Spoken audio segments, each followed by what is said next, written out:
মানুষের অধিকার প্রতিষ্ঠার যে রাজনীতি, সেই রাজনীতি আমরা বাংলাদেশে প্রতিষ্ঠা করতে চাই। সন্ত্রাস নির্ভর, পেশিশক্তি নির্ভর রাজনীতির হাতে দেশের 18 কোটি মানুষ জিম্মি হয়ে আছে। আমাদের এই জাগরণী যাত্রার উদ্দেশ্য হলো আমাদের এলাকার জনগণকে জাগ্রত করা।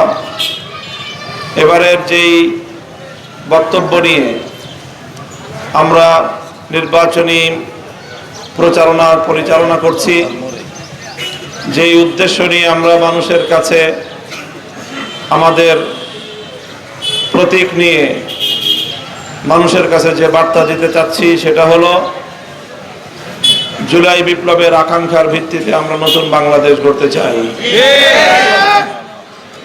আমরা পুরনো দিনগুলোর সে আধিপত্যবাদী, সন্ত্রাসী, মাস্তানি, গুন্ডামি নির্ভর যে রাজনীতি, সেই রাজনীতিকে আমরা না বলতে চাই। গুন্ডামি এবং সন্ত্রাসী নির্ভর রাজনীতির পরিবর্তে নিরীহ সাধারণ ভদ্র মানুষের অংশগ্রহণ, তাদের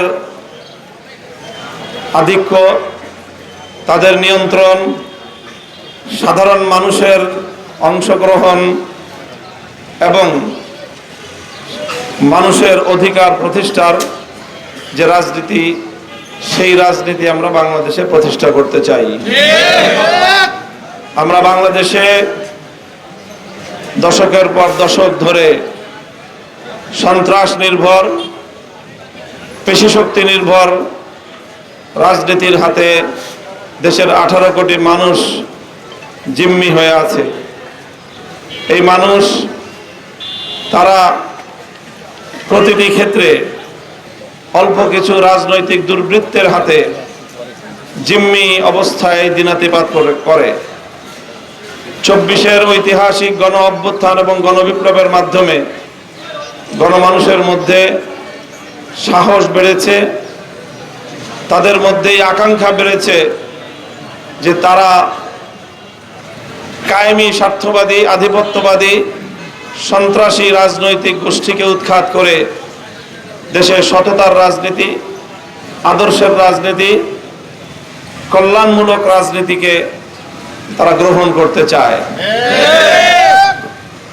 যেহেতু এটা গণমানুষের অভিপ্রায়, নতুন ভোটারদের অভিপ্রায়, দেশের সর্বশ্রেণীর নারী পুরুষ এবং বিশেষ করে তরুণ ভোটারদের অভিপ্রায়, তাই দেশের সকল মানুষের ইচ্ছা এবং অভিপ্রায়কে অগ্রাধিকার দিয়ে ব্যক্তি এবং দলীয় স্বার্থের ঊর্ধ্বে উঠে 11 দলীয় নির্বাচনী দেশপ্রেমিক এবং ইসলামিক শক্তির যে ঐতিহাসিক জোট গঠিত হয়েছে গোটা বাংলাদেশে, আজ সে ঐক্যের প্রতি গণমানুষের বাঁধ ভাঙ্গা জোয়ার দেখা যাচ্ছে।